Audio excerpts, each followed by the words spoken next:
Hello dear students, so we are back after a long interval of time, back with the chapter that is wave optics.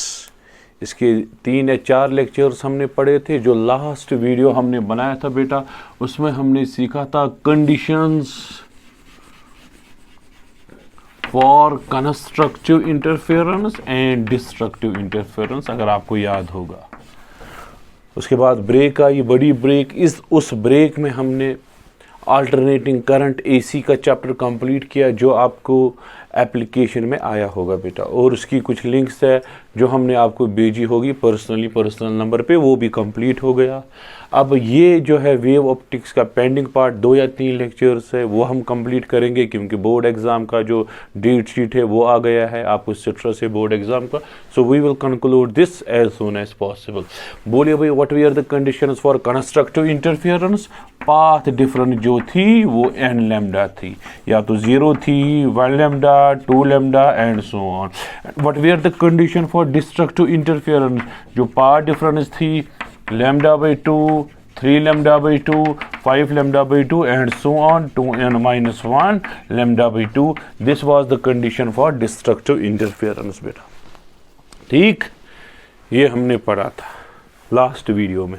यहाँ से आगे चलेंगे, सिर्फ board exam में जो important points है वो डिस्कस करेंगे, जो आपको long type question, short type question आते हैं वो डिस्कस करेंगे। बाकी जो है न्यूमेरिकल पार्ट जो एंट्रेंस रिलेटेड है, फिलहाल हम स्किप करेंगे। We will start with the famous experiment, that is Young's double slit experiment, YDSE, Young's double slit experiment। आप देखिए भाई, होता क्या है, यंग्स डबल स्लिट एक्सपेरिमेंट है। इस एक्सपेरिमेंट ने एस्टैब्लिश किया बेटा, क्या एस्टैब्लिश किया? Wave nature of light. Wave nature of light इसने एस्टैब्लिश किया। तो इसमें होता क्या है भाई, ये मैंने एक शीट लिया, इस तरह से एक शीट। इस शीट में हमने 2 सिल्ट्स लिए, नैरो सिल्ट्स लिए। ये सिल्ट नंबर 1 छेद बनाया, थिन। यहां से दूसरा silt number 2, this is silt number 1 S1, this is silt number 2 S2। यहाँ से एक सोर्स ऑफ लाइट है, ये लाइट यहाँ जाएगी, लाइट यहाँ जाएगी एंड सो ऑन। यहाँ पे हमने स्क्रीन लिया भाई, यहाँ पे हमने क्या लिया? स्क्रीन लिया, बड़ा स्क्रीन लिया। ये हमने सिल्ट जो है बहुत छोटे है, और बहुत नज़दीक है और बहुत छोटे है। इनके बीच में जो डिस्टेंस है वो एमएम्स में है, मिलीमीटर्स में। और ये थिन, बहुत ज़्यादा थिन है, 0.01 mm इनकी विड्थ ऑफ सिल्ट। और इनके बीच में जो 2 सिल्ट्स है, इनके बीच में जो डिस्टेंस है of the order of millimetres है। और सिल्ट और स्क्रीन के बीच में जो डिस्टेंस है of the order of metres है, 1 मीटर, 1.5 मीटर। यानी कि अब देखिए होता क्या है, ये सिल्ट और ये सिल्ट बहुत ज़्यादा थिन सिल्ट, आपस में बहुत नज़दीक। समझाने के लिए मैंने दूर बनाए हैं, लेकिन बहुत नज़दीक है। और ये जो स्क्रीन है बहुत दूर है। अब देखिए होता क्या है, आप समझिए, आपने लाइट लगाई इस सिल्ट पे मोनोक्रोमेटिक लाइट लगाई आपने, मोनोक्रोमेटिक लाइट।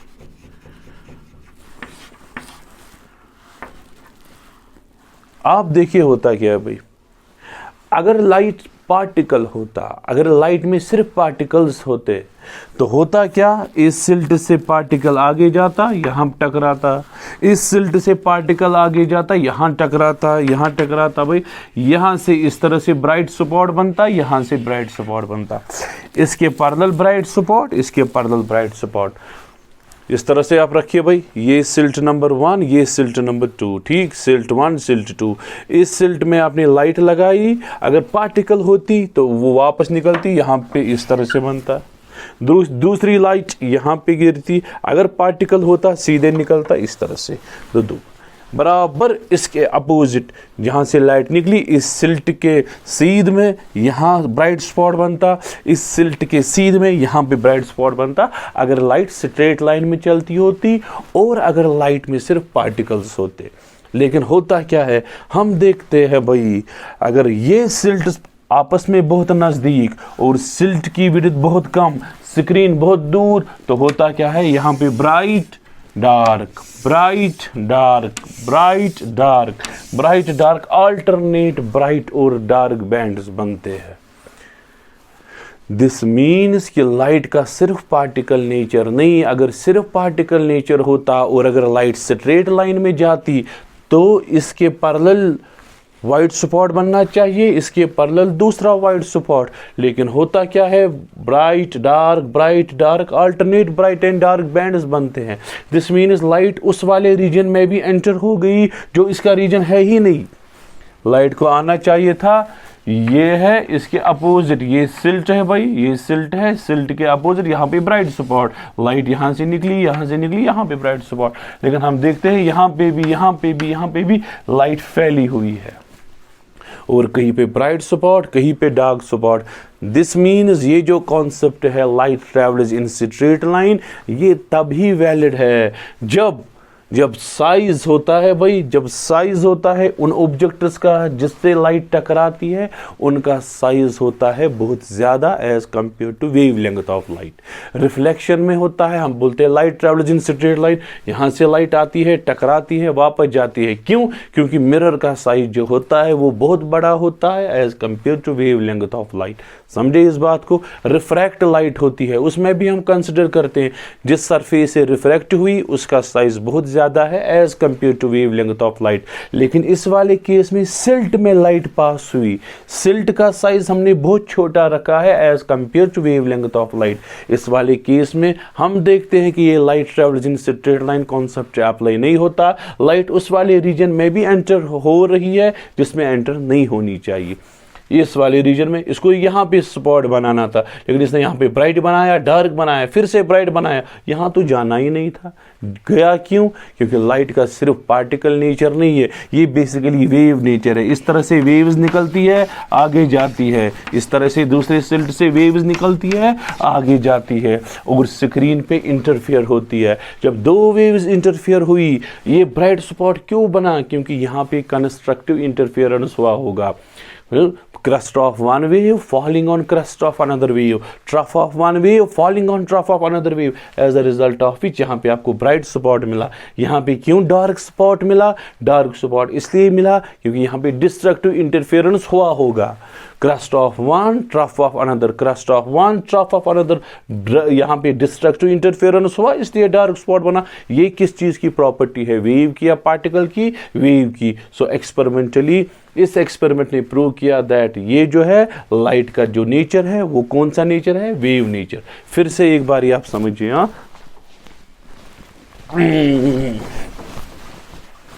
फिर से एक बारी मैं समझाऊंगा भाई आपको। अब देखिए होता क्या है भाई, यहाँ पे मैंने एक सिल्ट रखा इस तरह से, सिल्ट 1, सिल्ट 2, दोनों सिल्ट से लाइट चलाई, यहाँ पे स्क्रीन रखा, अगर लाइट यहाँ से पास हुई, इसके सीध में इस तरह से ब्राइट स्पॉट बनना चाहिए, इसके सीध में दूसरा ब्राइट स्पॉट बनना चाहिए, ये इसके अपोजिट, ये इसके अपोजिट, ये होना चाहिए। लेकिन होता क्या है, यहाँ पे bright dark, bright dark, bright dark, bright dark, bright dark, alternate bright and dark bands बनते हैं। What does that mean? Alternate bright and dark bands बनने का मतलब ये है, ये जो लाइट है ये फैली है। क्यों फैली है? ये बेसिकली इस तरह से वेव फ्रंट्स आगे जाते हैं, इस तरह से ये इसका वेव फ्रंट्स आगे जाते हैं और स्क्रीन पे जाके ये इंटरफेयर होते हैं। कुछ पॉइंट्स पे कंस्ट्रक्टिव इंटरफेरेंस होता है, ब्राइट बैंड बनता है, कुछ पॉइंट्स पे डिस्ट्रक्टिव इंटरफेरेंस होता है, डार्क बैंड बनता है। सो यही लाइट का फैलना और ब्राइट और डार्क बैंड्स बनना, ये तो इंटरफेरेंस है। इंटरफेरेंस किस में होती है? वेव्स में या पार्टिकल्स में? वेव्स में। सो इस एक्सपेरिमेंट ने एस्टैब्लिश किया light has a wave nature. मैं जनरल ब्रीफ में जा रहा हूं जितना बोर्ड के लिए रिक्वायरमेंट है, ठीक। अब यही हम इसका एक्सपेरिमेंट रिजल्ट लाएंगे भाई, ठीक। अब यही बोर्ड्स मैंने यहाँ एक सिल्ट रखा, यहाँ एक सिल्ट रखा, इसको इस तरह से 90 डिग्री पे रखिए, ये मैं रखूंगा 2 सिल्ट्स, और ये जो लाइट होनी चाहिए it should be coherent source of light. ये सिल्ट 1 से जो लाइट निकली, सिल्ट 2 से जो लाइट निकली, सिल्ट 2 और सिल्ट 1 की जो लाइट इंटरफेरेंस तो होती है coherent sources of light, it should be coherent source of light. अब क्या करेंगे कोहेरेंट बनाने के लिए, चलो यहाँ पे हम रखेंगे, ये सिल्ट 1 है, S1 रखेंगे नाम, सिल्ट 2 है, इसका नाम रखेंगे S2। इनके बीच में जो डिस्टेंस है स्मॉल d से रिप्रेजेंट करेंगे।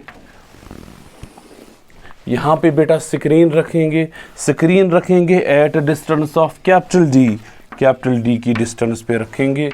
चलिए भाई ये सेंटर ऑफ स्क्रीन, देखिए भाई कोहेरेंट सोर्सेज S1 और S2 तो कोहेरेंट सोर्सेज है, तो कोहेरेंट सोर्सेज बनाने के लिए हम एक ही सोर्स रखेंगे S। ठीक, यहाँ से वेव्स निकलेगी, आप बोलिए जितना यहाँ चलेगा उतना यहाँ से लाइट निकली, यहाँ से यहाँ पहुँची, यहाँ से यहाँ पहुँची, आप मुझे बोलिए क्या ये S1 और S2 है, S1 एंड S2 क्या फेज में है या out of phase? In phase. क्यों? क्योंकि SS1 जो है SS2 के बराबर, जितना SS1 उतना SS2 को path difference between SS1 and SS2 कितनी? 0 पाथ की डिफरेंस, जितना इसकी डिस्टेंस उतना ये भी, जितना SS1 उतना SS2 भी। So path difference is 0, S1 and S2 are in phase. इसलिए ये बना कोहेरेंट सोर्सेज बनाने के लिए एक ट्रिक है भाई, बाकी कुछ नहीं है। यहां से हमारी एक्सपेरिमेंट स्टार्ट होती है। यहां तक क्लियर बेटा? चलो अब हम स्टार्ट करेंगे सेंटर ऑफ स्क्रीन पे क्या होगा। सेंटर ऑफ स्क्रीन इजी तरीके से सेंटर ऑफ स्क्रीन पे क्या होगा, ये सेंटर ऑफ स्क्रीन है। देखिए अगर यहां से लाइट निकली यहां पहुंची, यहां से लाइट निकली यहां पहुंची, यहां पे सेंटर का नाम रखेंगे O। आप मुझे बोलिए जितना S1O उतना ही S2O, क्योंकि ये सेंटर लाइन है। सो हम बोल सकते हैं S1O is equal to S2O, S1O is equal to S2O। जितना S1O उतना, आप मुझे बोलिए what is path difference, what is path difference? Path difference जो है बेटा किसके बराबर है? 0 के बराबर। अगर पाथ डिफरेंस 0, बोलिए भाई कौन सी इंटरफेरेंस होगी, कंस्ट्रक्टिव होगी या डिस्ट्रक्टिव होगी? Constructive interference, constructive interference. So at centre of screen what happens, ये बेसिकली जो मैंने समझाया था वो मैंने इस तरह से समझाया था, इस तरह से ये था। यहाँ पे सिल्ट नंबर 1, यहाँ पे सिल्ट नंबर 2 साइड में थे, मैंने इसी सेटअप को ऐसे उठाया, ये इस तरह से सिल्ट 1 सिल्ट 2 इस तरह से थे, मैंने इस तरह से उठाया, ऊपर बना सिल्ट 1 नीचे बना सिल्ट 2। अब समझे? अब इंटरफेरेंस फ्रिंज जो है पहले यहाँ ब्राइट डार्क ब्राइट, इस वाले केस में ब्राइट डार्क, जब इस तरह से करेंगे ब्राइट ऊपर डार्क ब्राइट डार्क इस तरह से बन जाएगा। जब ये सोर्स नंबर 1 ये सोर्स नंबर 2 इस तरह से मैंने रखा, ब्राइट डार्क इस तरह से बना, ब्राइट डार्क इस तरह से। जब इस तरह से रखा ऊपर ब्राइट डार्क इस तरह से बन जाएगा। मैंने रोटेट किया सेटअप को इस तरह से। ठीक, चलिए भाई। So what happens at centre of screen? Constructive interference होगी सेंटर पे। अगर कंस्ट्रक्टिव इंटरफेरेंस होगी आपको क्या मिलेगा भाई? ब्राइट फ्रिंज या ब्राइट बैंड भी हम लिख सकते हैं। So at centre of screen there is a bright band of light. यहां तक क्लियर? तो इसके जो हैंड रिटन नोट्स है वो मैंने आपको भेजे हैं ऑलरेडी। इवन हमारी जो ऐप है उस पर भी अपलोड किए हैं, व्हाट्सएप पे भी जो हमारे ग्रुप्स है उसमें भी मैंने आपको भेजे हैं पर्सनल। तो बाकी अगर और चाहिए और मैं व्हाट्सएप पे अपलोड भी करूँगा, ऐप पे भी अपलोड करूँगा, आपको मिल जाएंगे इसके हैंड रिटन नोट्स। आपको सिर्फ समझने की ज़रूरत है और इम्पॉर्टेंट पॉइंट्स नोट डाउन करते जाइए, आगे आगे चलेंगे। ठीक, क्योंकि अगर मैं लिखवाने बैठूंगा इसको तो बहुत टाइम लगेगा फिर लिखवाने में। सो सेंटर पे क्या होता है बेटा? सेंटर ऑफ स्क्रीन पे ब्राइट बैंड बन जाएगा। क्यों? क्योंकि सेंटर पे कौन सी इंटरफेरेंस होगी बेटा? It is constructive interference takes place at the centre of screen. अब नजर रखिए भाई, मैं डॉटेड लाइन से बनाऊंगा, कोई प्रॉब्लम नहीं। अब यहां पे कोई भी पॉइंट P है, मुझे देखना है किस पॉइंट पे कंस्ट्रक्टिव इंटरफेरेंस होगी और किस पॉइंट पे डिस्ट्रक्टिव। अच्छा पहले बोलिए, ये हमने मेजर सोर्स लिया, मेन सोर्स लिया, यहाँ से लाइट S1 की ओर निकली और S2 की ओर निकली। S1 और S2 इन फेज है, जितना SS1 उतना SS2 में इक्वल लिखूंगा। So S1 and S2 are in phase. ये जो दो सोर्सेज है ये बने अब कोहेरेंट सोर्सेज। ठीक, अब यहाँ से लाइट निकली, अगर सेंटर तक जाएगी S1O, ये जाएगी सेंटर तक S2O, जितना S1O उतना ही S2O। So at centre of screen what is path difference? Path की डिफरेंस जो है 0, जितना S1O उतना ही S2O, पाथ डिफरेंस जो है 0 है। अगर पाथ डिफरेंस 0, सेंटर पे क्या होगी? कंस्ट्रक्टिव, क्योंकि कंस्ट्रक्टिव के लिए path difference 0, lambda 2 lambda 3 lambda n lambda होनी चाहिए। डिस्ट्रक्टिव के लिए 2n-1 लैम्डा बाई 2, ये आपको पता है। चलिए भाई, अब हम पॉइंट P की ओर आते हैं। पॉइंट P हम रखेंगे सेंटर ऑफ स्क्रीन से कितना ऊपर? y रखेंगे, y। अब देखिए भाई, ये स्मॉल d है, यहां से यहां तक, यहां से लाइन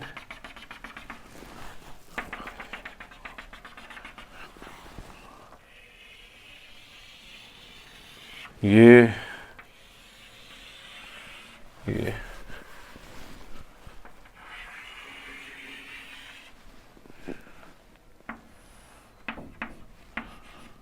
d/2, ये भी d/2, क्योंकि ये सारा d, ऊपर वाला d/2, नीचे वाला d/2।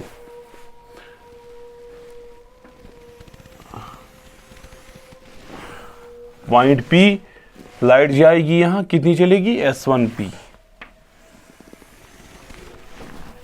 ये देखिए क्या हुआ, मुझे पॉइंट P पे देखना है कंस्ट्रक्टिव कब होगी और डिस्ट्रक्टिव कब होगी। सिंपल तो है। कितना चला? S1P। कितना चला? S2P। मुझे S1P और S2P निकालना है, मुझे पाथ डिफरेंस मिलेगा। जो पाथ डिफरेंस है बेटा डेल्टा x, ये कितना चल रहा है? S1P कम। ये कितना? S2P। पाथ डिफरेंस किसके बराबर? S2P minus S1P। Common sense लगाइए, इसका पाथ ज्यादा, इसका पाथ कम। S2P minus S1P। पाथ की डिफरेंस, पाथ डिफरेंस निकालना है। इसका पाथ कितना? S2P। इसका पाथ कितना? S1P। What is path difference? S2P minus S1P। अब मुझे S2P का वैल्यू निकालना है, S1P का वैल्यू निकालना है, मुझे डेल्टा x मिलेगा। फिर निकलेगा कंस्ट्रक्टिव की कंडीशन, डिस्ट्रक्टिव की कंडीशन। अच्छा आप मुझे बोलिए, ये जो ऊपर वाला पार्ट है, ये ऊपर वाला पार्ट, ये किसके बराबर? ये सारा देखिए सेंटर तक कितना? y। ये कितना? d/2। बचा कितना? देखिए सेंटर तक y, ऊपर वाला d/2, ये बचा y माइनस d/2। ये नीचे वाले तक कितना होगा? सेंटर तक y, नीचे तक ये d/2 ऐड होगा, y प्लस d/2। ऊपर वाला y माइनस d/2, नीचे वाला y प्लस d/2, सेंटर वाला y। बस इतना ही तो है। नोट डाउन कीजिए आप। चलो इसका नाम C रखिए, इस पॉइंट का नाम C, इस पॉइंट का नाम D। अब मुझे पहले S2P निकालना है या S1P निकालना है? चलो S1P निकालेंगे। आप ट्रायंगल लीजिए बेटा, ट्रायंगल कौन सा? PCS1, PCS1, PCS1। आप मुझे बोलिए S1P आपको निकालना है। बोलिए भाई S1P किसके बराबर आएगा? अंडर रूट ऑफ हाइपोटेन्यूज आएगा, under root of base square plus perpendicular square. Base यहां से यहां तक capital D square plus perpendicular कितना? y minus d/2 square, y minus d/2 square. ये आएगा। फिर से देखिए, मुझे S1P निकालना है, ये S1P है। ये ट्रायंगल बन गया, hypotenuse square is equal to base square plus perpendicular square. मैं क्यों ये मेहनत कर रहा हूं? क्योंकि मुझे पाथ डिफरेंस निकालनी है। पाथ डिफरेंस में दो क्वांटिटीज है, एक तो S2P है और S1P। S1P निकालेंगे, S2P निकालेंगे, पाथ डिफरेंस मिलेगा, फिर कंडीशंस निकलेगी। बोलिए भाई S1P किसके बराबर है? S1P वो है बराबर, अंदर डी स्क्वायर कॉमन आएगा, वो तो कॉमन तो नहीं आएगा, हम इंटेंशनली कॉमन निकलवाएंगे उसको। अगर डी स्क्वायर आपने कॉमन निकलवाया, पहली टर्म 1 है plus 1 by D square, 1 by D square y minus D by 2 square, ये आपको आया। क्यों? क्योंकि इसके साथ तो डी स्क्वायर नहीं था, इसलिए इसको डिवाइड में लाया। आप इसको इसके साथ मल्टीप्लाई कीजिए, डी स्क्वायर, इसको सेकंड टर्म के साथ मल्टीप्लाई कीजिए, डी स्क्वायर कैंसर, वापस आपको एक्सपेंड करके ये आएगा। ठीक, बोलिए भाई S1P अब किसके बराबर आएगा बेटा? स्क्वायर का रूट तो कैंसिल हो गया, डी आपको अंदर बचेगा 1 plus 1 by D square y minus D by 2 square whole power 1 by 2। ये तो रूट के बाहर आया, अंदर जो बचा इसका पावर 1 बाई 2, 1 बाई 2। ये अब बाइनोमियल एक्सपेंशन हो गया 1 प्लस एक्स पावर n। आप कीजिए इसको एक्सपेंड, मुझे बोलिए, मैं तब तक मिटाऊंगा, आप नजर मारिए इसको जल्दी। अब नोट डाउन कीजिए, मैं आपको दिखाऊंगा भाई, कोई बात नहीं है। 1 plus x whole power n।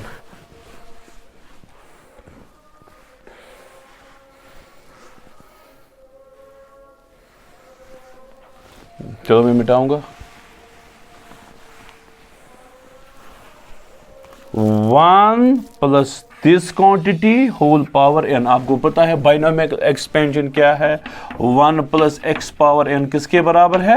1 plus nx, n को सेकंड टर्म के साथ मल्टीप्लाई। देखिए भाई S1P अब किसके बराबर आएगा? d तो d ही है बाहर, 1 प्लस एक्स पावर n है nx, 1 बाई 2 को इस वाली टर्म के साथ मल्टीप्लाई हो जाएगा, किस टर्म के साथ? 1 by D square y minus D by 2 square. बोलिए भाई S1P किसके बराबर आएगा? S1P is equal to D1 plus 1 by 2 D square y minus D by 2 square. ठीक,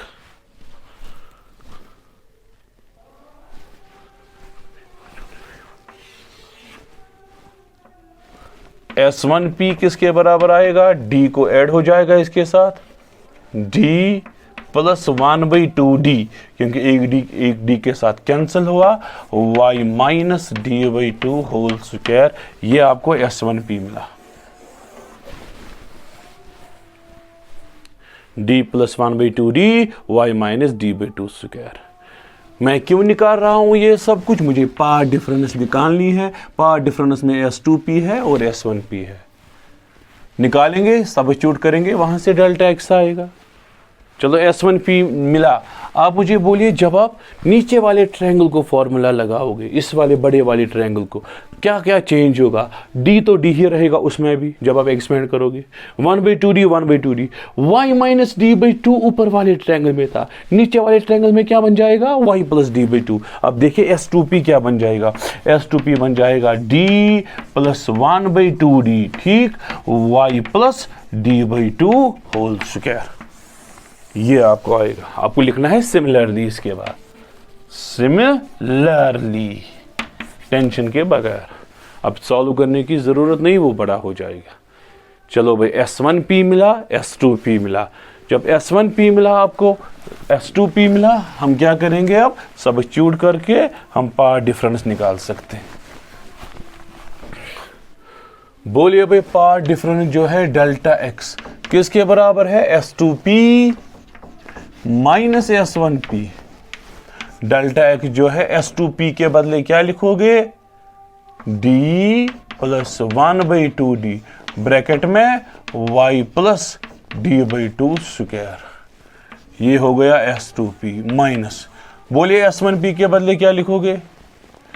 D plus 1 by 2D y minus D by 2 whole square.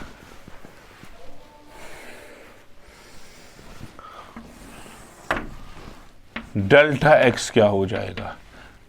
देखिए जब ये minus हो जाएगा डी और डी कैंसिल हो जाएगा, आपको आएगा 1/2d, दोनों को कॉमन आएगा, इस वाली टर्म को भी, इस वाली टर्म को भी। पहली टर्म बन जाएगी y plus d/2 whole square, फिर माइनस आएगा y minus d/2 whole square. ये है path difference. Delta x 1/2d, a plus B whole square किसके बराबर आएगा, a square plus B square plus 2ab, 2ab वो बन जाएगा y into D. a square plus B square plus 2ab ये, फिर माइनस आएगा आपको, ये पहला वाला ब्रैकेट है। बोलिए भाई इसकी expansion, a square plus B square minus 2ab।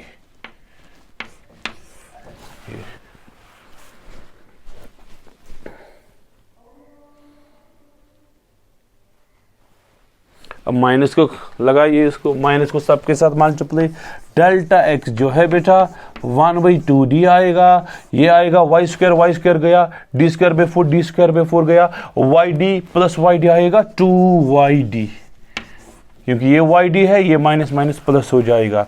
देखिए भाई 2 क्या कैंसिल हुआ, तो ये जो पाथ डिफरेंस है डेल्टा x किसके बराबर आई, small y into small d by capital D। ये आपका भाई आंसर है, ये आपका आंसर है।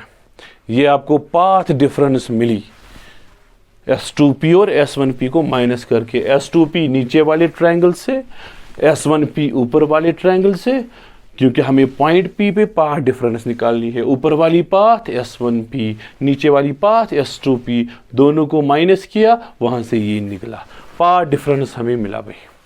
अब हमें कंडीशन निकलेगी कंस्ट्रक्टिव की और डिस्ट्रक्टिव की। चलो भाई, अगर पॉइंट P पे देखिए भाई, फॉर, अब मैं लिखूंगा पाथ डिफरेंस, जो फाइनल आंसर है y into small d divided by capital D। अब देखिए point number 1, for bright fringe, for bright fringe at P पे कब ब्राइट फ्रिंज होगी, ब्राइट फ्रिंज यानी कि कंस्ट्रक्टिव इंटरफेरेंस कब होगा, जब यही पाथ डिफरेंस है बेटा ये n लैम्डा के बराबर होगा। ये हमने परसों डिराइव किया।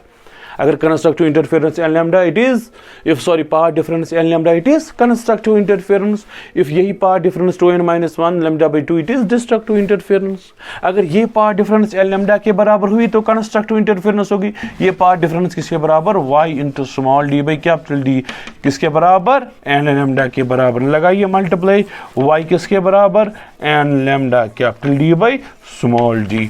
ये है ब्राइट बैंड्स की पोजीशन। ब्राइट बैंड्स यहां पे बन जाएंगे जहां पे y का वैल्यू क्या होगा, n lambda capital D by small d। अगर फर्स्ट आप मुझे बोलिए फर्स्ट ब्राइट बैंड कहां पे बन जाएगा, सेंटर के उस पार, जब n का वैल्यू 1 होगा आपको फर्स्ट बैंड मिलेगा, y1 आपको आएगा 1 lambda capital D by small d। बोलिए भाई सेकंड बैंड कहां जाएगा, 2 lambda capital D by small d। बोलिए भाई थर्ड बैंड कहां आएगा, 3 lambda capital D by small d and so on. ये आपको बैंड्स बने, first band, second band, third band. और मुझे बोलिए फ्रिंज विड्थ अब किसके बराबर होगा, फर्स्ट बैंड आपको मिला यहाँ पे, सेकंड बैंड यहाँ पे, थर्ड बैंड यहाँ पे। बोलिए भाई इस बैंड की विड्थ क्या है, आप बोलोगे यहाँ पे y2 है, यहाँ पे y1 है, y2 माइनस y1 इसकी विड्थ, या आप कोई बोलेगा y3 माइनस y2, वो भी करेक्ट है। विड्थ अब मुझे निकालनी है बैंड की। आप लिख सकते हो उसके बाद for bright fringe at point P delta x should be n लैम्डा। डेल्टा x का वैल्यू तो ऊपर लिखा है आपने, ये आपको मिला position of bright bands, first bright, second bright, third bright. ये जो फ्रिंज विड्थ होगा, कोई बोलेगा y2 माइनस y1, कोई बोलेगा y3 माइनस y2, सारे करेक्ट है। जब y2 का वैल्यू डालेंगे, y1 का वैल्यू डालेंगे, आपको आएगा lambda capital D by small d। अब लगाइए 2 lambda d by d, 1 lambda d by d, इनको माइनस कीजिए, आपको आएगा लैम्डा d बाई d। कोई 3 माइनस 2 करेगा, उसको भी लैम्डा d बाई d आएगा। सो ये ब्राइट बैंड मिला, हमें ब्राइट फ्रिंज मिला।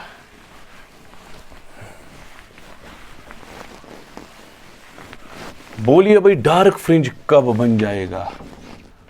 Dark fringe, dark fringe, dark fringe तब बनेगा जब डेल्टा एक्स होगा 2n-1/2 lambda cap, sorry 2n-1/2 lambda. यही पार्ट डिफरेंस होनी चाहिए डिस्ट्रक्टिव के लिए, यही तो है पार्ट डिफरेंस डिस्ट्रक्टिव के लिए लैम्डा। बोलिए भाई डेल्टा एक्स आपने निकाला है किसके बराबर है? y into small D by capital D, किसके बराबर? 2n-1/2 lambda. मैथमेटिक्स तो एक्सेस पे यूज हो रहा है, यहाँ पे सारा तो मैथमेटिक्स ही है, इसलिए मैं ज्यादा सॉल्व कर रहा हूँ। इसको ये मल्टीप्लाई होगा, ये डिवाइड होगा, स्मॉल y आपको आएगा 2n-1/2 lambda capital D by small D, ये आपको y मिला। तो यहां पे बन जाएगी कौन सी बैंड्स? Dark bands. बोलिए भाई फर्स्ट डार्क कहाँ है? n का वैल्यू 1 डालिए, आपको फर्स्ट डार्क मिलेगा 1, आपको आएगा 1/2 लैम्डा डी बाई डी। बोलिए भाई सेकेंड डार्क कहाँ पे मिलेगा? 3/2 लैम्डा डी बाई डी।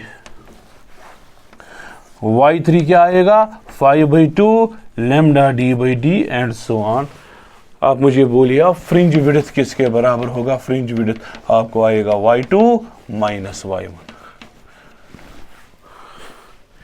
इन दोनों को माइनस कीजिए या 3 और 2 को माइनस कीजिए, आपको आएगा वो भी lambda capital D by small D, ये आपको आएगा फ्रिंज विड्थ। अरे ब्राइट बैंड्स में भी फ्रिंज विड्थ आपको यही मिली, डार्क बैंड्स में भी फ्रिंज विड्थ यही मिली। दिस मीन्स जितनी विड्थ ब्राइट बैंड की उतनी विड्थ डार्क बैंड की। सो आज का कंक्लूजन में निकालता हूं बेटा।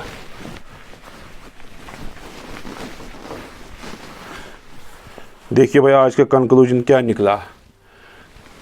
सेंटर पे होता क्या है? सेंटर पे without any doubt constructive interference होगा। क्यों? क्योंकि वहां पे पाथ डिफरेंस 0, जितनी यहां से लाइट निकली उतनी यहां से, सेंटर पे पाथ डिफरेंस 0। पॉइंट पी पे पाथ डिफरेंस डेल्टा एक्स, वो था बेटा आपको S2P माइनस S1P। सॉल्व करके आपको निकला y into small D by capital D. ऊपर वाला ट्रायंगल नीचे वाला ट्रायंगल, उसको आप पे पॉइंट P पे पाथ डिफरेंस। आप मुझे बोलिए अब पॉइंट P पे ब्राइट बैंड कब बनेगा या कंस्ट्रक्टिव इंटरफेरेंस कब होगी?